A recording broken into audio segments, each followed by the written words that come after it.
Jeremy by Pearl Jam. On the surface, Jeremy sounded like just another grunge anthem that MTV made famous, a catchy chorus, an artsy music video, and Eddie Vedder's unmistakable voice. But behind the music lies one of the darkest real-life stories ever turned into a hit song. In 1991, Eddie Vedder read a short newspaper article that shook him to his core. A 15-year-old boy named Jeremy Delle from Richardson, Texas, walked into his classroom one morning and shot himself in front of his teacher and classmates. That horrifying event inspired Vedder to write Jeremy, not as entertainment, but as a way of forcing people to confront the reality of isolation, neglect, and teen violence. The lyrics Jeremy spoke in class today sound cryptic until you know the truth. They're a chilling understatement of what really happened. A boy so ignored and desperate that his only way to be heard was through a public act of violence. The music video only made the song more haunting. MTV even censored the final scene, but fans still understood what it meant. A kid, alienated and abandoned, taking his own life to make a statement no one could ignore. When Jeremy exploded on radio and TV, it forced an entire generation to talk about subjects no one wanted to face: bullying, loneliness, mental illness, and the warning signs too many adults overlooked. It won MTV's Video of the Year in 1993, but more importantly, it made millions of listeners stop and think about the silent battles their classmates might be fighting. Jeremy acts as a haunting reminder of what can happen when cries for help go unheard. The Way by Fastball. It's one of the catchiest one-hit wonders of the 90s, an upbeat road trip anthem that makes you want to roll the windows down and sing along. But The Way by Fastball hides a chilling backstory. Behind the sunny melody is a song about death,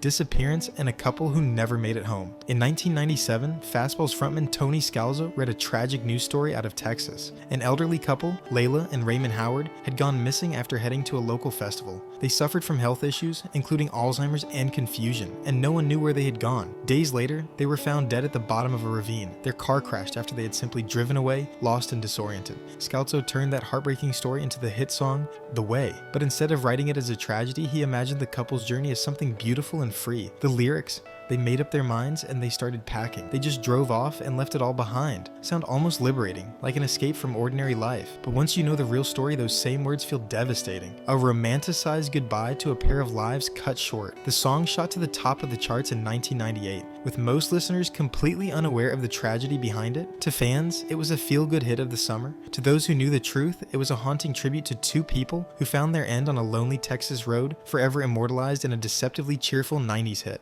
Slide by the Goo Goo Dolls.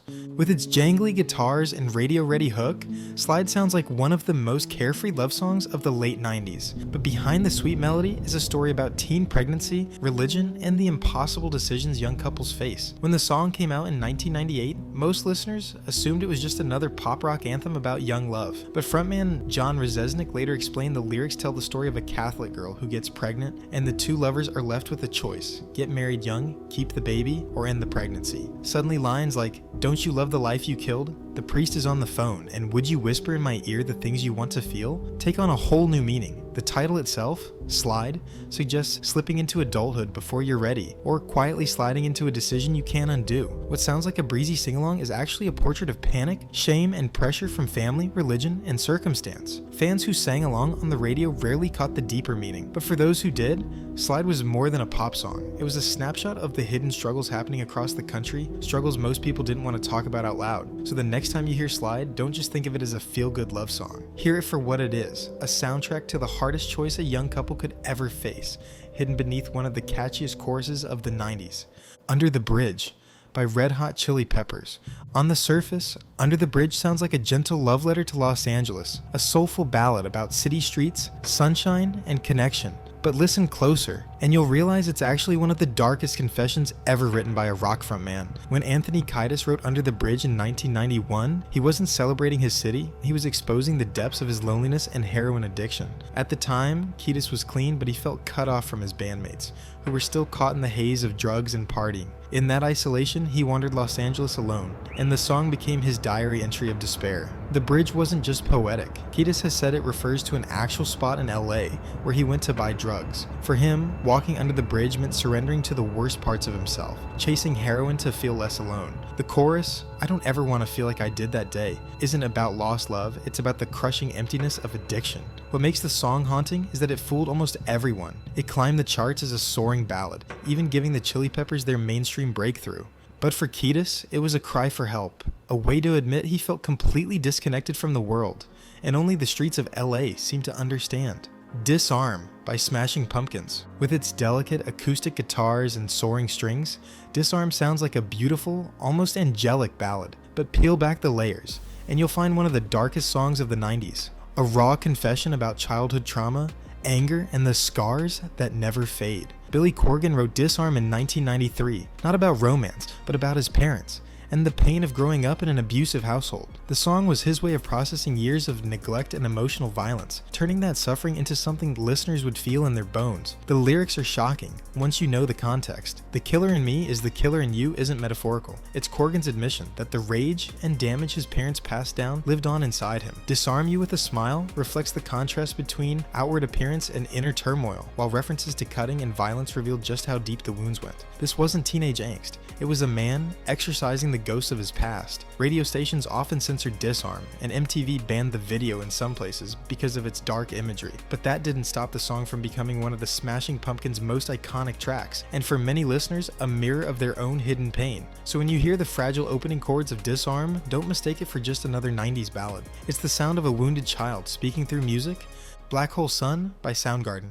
With its swirling guitars and haunting chorus, Black Hole Sun is one of the most iconic rock songs of the 90s. For years, fans treated it like a trippy, surreal anthem, but according to Chris Cornell himself, this wasn't some psychedelic daydream. It was a song about despair, emptiness, and the collapse of humanity. Cornell wrote Black Hole Sun in 1994, during a period of growing disillusionment. The lyrics came to him almost like a subconscious stream of thought, but what poured out wasn't peace, it was bitterness. The Black Hole Sun wasn't real. It was an image of a world where a burning void could swallow everything fake, everything ugly, everything broken. Lines like, "In my eyes, indisposed, in disguises no one knows," reveal Cornell's cynicism about society, how people hide behind masks, living hollow lives. The chorus, "Black Hole Sun, won't you come and wash away the rain?" sounds soothing on the surface, but in truth, it's a plea for obliteration, a wish that the darkness itself might cleanse the world of all its corruption and pain. When the song became a radio smash in 1994, most listeners just hummed along to its hypnotic hook or remembered the bizarre, nightmarish music video. But for Cornell, Black Hole Sun was never meant to be comforting. It was a portrait of existential dread wrapped inside a beautiful melody, the kind of contradiction that defined much of 90s rock. Next time you hear Black Hole Sun echoing like a lullaby from another era, don't mistake it for serenity. It's not a psychedelic dream.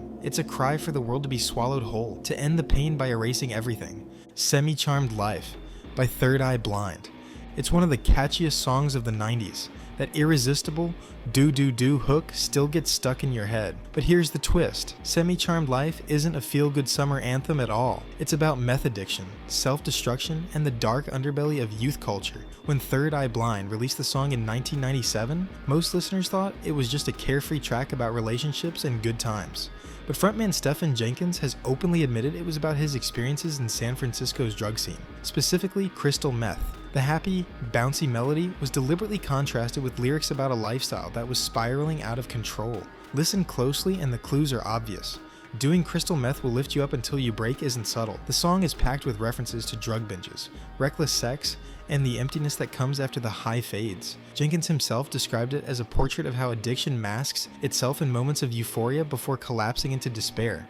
What makes Semi-Charmed Life so unsettling is how it fooled us all. Radio DJs blasted it as a carefree pop rock jam. Parents sang along in the car.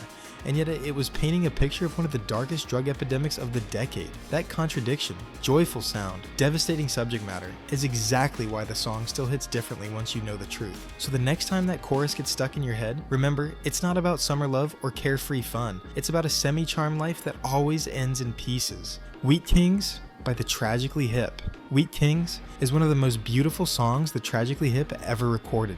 A quiet, almost pastoral ballad that feels like a love song to the Canadian prairies. But hidden beneath the gentle strumming is a story of injustice, loss, and decades of stolen freedom. In 1992, Gord Downie wrote Wheat Kings about the tragic case of David Milgaard. At just 17 years old, Milgaard was wrongfully convicted of rape and murder. He spent 23 years in prison for a crime he didn't commit. When the truth finally came out, his youth was gone, stolen by a system that had failed him. The title Wheat Kings refers to the endless fields of the prairies, but in the song, they become a a cruel metaphor. While the wheat fields grow free and golden every season, Milgaard sat behind bars, trapped in a nightmare he couldn't escape. Downey's lyrics are deliberately understated, but that's what makes them powerful. He doesn't rage, he mourns. The quiet tone mirrors the silence of an entire country that allowed an innocent man to suffer. When Wheat Kings was released, it became more than a song. It was a reminder of how fragile freedom really is, and how quickly it can be taken away. For Canadians, it turned into a symbol of both sorrow and resilience, cementing the hip as a band, unafraid to tell the nation's darkest stories. So when you hear the opening chords of Wheat Kings, don't just think of rolling fields and summer skies. Think of David Milgaard, of decades lost, and of the haunting truth that sometimes the most peaceful melodies hide the deepest tragedies. 3 a.m. by Matchbox 20. To most people, 3 a.m. sounds like just another breakup ballad from the 90s, catchy, bittersweet, and tailor-made for late-night radio. But what if I told you it isn't about romance at all? Behind the smooth melody is a story of childhood trauma, illness, and growing up far too fast. Frontman Rob Thomas wrote 3 a.m. about his mother, who was diagnosed with cancer when he was just a teenager.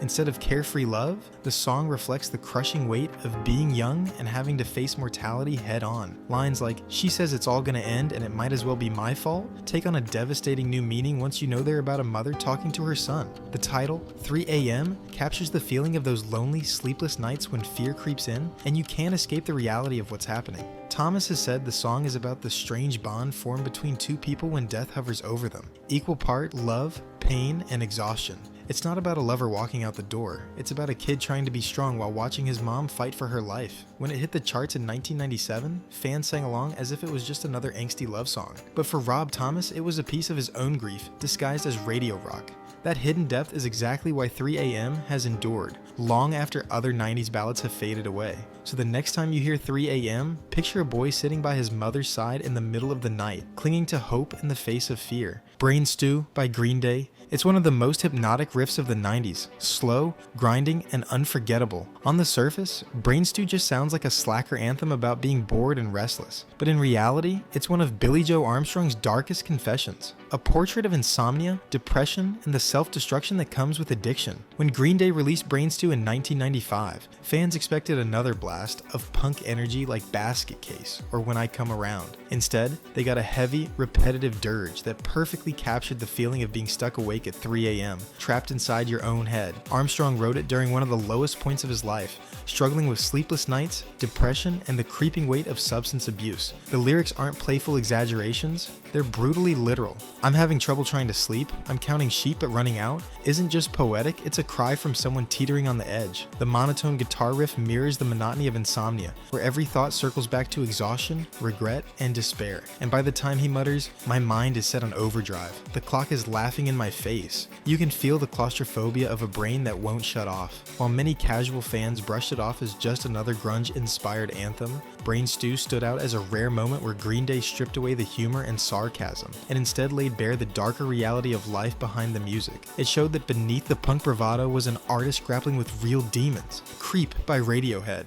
When it first hit the airwaves, Creep became an anthem for outsiders, a song you could scream along to if you felt like you didn't belong. But dig into the lyrics, and you'll find it isn't just about loneliness. Creep is one of the darkest songs of the 90s, filled with obsession, self-hatred, and despair. Tom York wrote Creep in the early 90s after following a girl he liked into a bar. Instead of writing about romance, he poured his feelings of alienation and inadequacy into the song. Lines like, "I want a perfect body, I want a perfect soul," aren't just about attraction. They're about self-loathing and the impossible standards he felt he could never live up to. The song goes further than insecurity. York has admitted it came from a place of obsession, of feeling invisible, and yet desperate to be seen. "I don't belong here" isn't just a throwaway line. It's a brutal expression of depression, of wanting to vanish entirely. The raw guitar crunch after the chorus makes the song sound powerful, but it's masking the reality of a man tearing himself apart inside. Radiohead actually grew to resent the song because fans turned it into a sing-along anthem, when for York, it was anything but triumphant. It was his darkest thoughts set to music, and the fact that it became a global hit only made him feel more exposed. The next time you hear Creep blasting at karaoke or echoing through a 90s playlist, don't mistake it for just an outsider's anthem. It's a confession of obsession, inadequacy, and the crushing despair of never feeling good enough. One Headlight by the Wallflowers. It won Grammys, dominated radio in the late 90s, and became a road trip classic. To most listeners, One Headlight sounds like a moody sing-along about moving on, but behind the driving beat and Jakob Dylan's cool delivery is a song about death, grief, and dragging yourself forward when the world feels broken. Released in 1996, One Headlight has often been interpreted as a metaphor for depression and mourning. Dylan himself has explained it's about the death of ideas, about things that should have been beautiful but never had the chance to live. The imagery of, come on, try a little, nothing is forever and we can drive it home with one headlight is less about travel and more about survival, limping forward through tragedy with half the light you need. The refrain about driving with one headlight becomes a haunting metaphor for carrying on despite being incomplete, damaged, and half-blind from grief. It's not about freedom on the open road, it's about staggering forward when life has already taken too much away. Though it hit #1 on the Billboard charts and stayed there for weeks, most fans never realized they were singing along to a song about loss. For Jakob Dylan, One Headlight was his way of capturing the resilience it takes to keep moving after tragedy, a quiet anthem for everyone fighting battles no one else can see. The next time you hear One Headlight, don't just nod along to the groove. Remember that it's a song about loss, survival, and the painful truth that sometimes half a light is all you have left to guide you through the dark. Polly by Nirvana. Some Nirvana songs are angry, some are rebellious, and some feel like cries of despair, but none are as unsettling as Polly, one of the darkest songs of the 90s, a chilling account of kidnapping, assault, and survival. Kurt Cobain wrote Polly after reading a 1987 news story about a 14-year-old girl in Tacoma, Washington. She had been kidnapped after a rock concert, tortured, and assaulted, but in a moment of incredible bravery, she managed to win her attacker's trust and escape. Kurt was so shaken by her story that he wrote Polly from the perspective of the abuser, not to glorify him, but to confront the horror head on. That decision makes the lyrics horrifying once you realize what's going on. Lines like "Polly wants a cracker" sound casual, even absurd, until you understand they're sung through the eyes of the attacker, mocking her captivity. Cobain wanted to expose the brutality and dehumanization of violence, to make listeners feel the discomfort rather than ignore it. And at the same time, he was making a statement of solidarity. Kurt was outspoken about women's rights and often used his music to challenge sexism and abuse. When Polly appeared on Nirvana's 1991 album, Nevermind, most casual fans skipped past it, focusing on the louder anthems. But for those who paid attention, it was clear this was Nirvana at their most raw and disturbing. A reminder that Cobain was unafraid to put society's ugliest truths into song and confront darkness more directly than anyone else. The Freshman by the Verve Pipe. It sounds like a bittersweet college anthem, nostalgic, reflective, and perfect for a late-night sing-along. But The Freshman by the Verve Pipe is actually one of the darkest rock hits of the 90s. Behind the gentle melody lies a story of abortion, guilt, and a girlfriend's suicide. When the song hit the airwaves in 1997, most fans thought it was about young love gone wrong. But frontman Brian Vander Ark has explained the song was inspired by his own real-life relationships as a teenager. He had dated a girl who later became pregnant, and the two decided to end the pregnancy. Not long after, she tragically took her own life. That haunting memory shaped the lyrics of The Freshman. The words cut deeper once you know the truth. For the life of me, I cannot remember what made us think that we were wise and we'd never compromise, is about the arrogance of youth, thinking you're prepared for choices that will haunt you forever. It's a confession of regret, trauma, and blame that can never be erased. When The Freshman became a radio hit, most listeners sang along without realizing its gravity. But for those who did, it stood apart from the glossy pop of the era. It was a song about mistakes too big to take back, wrapped inside the voice of youth already crushed by a loss.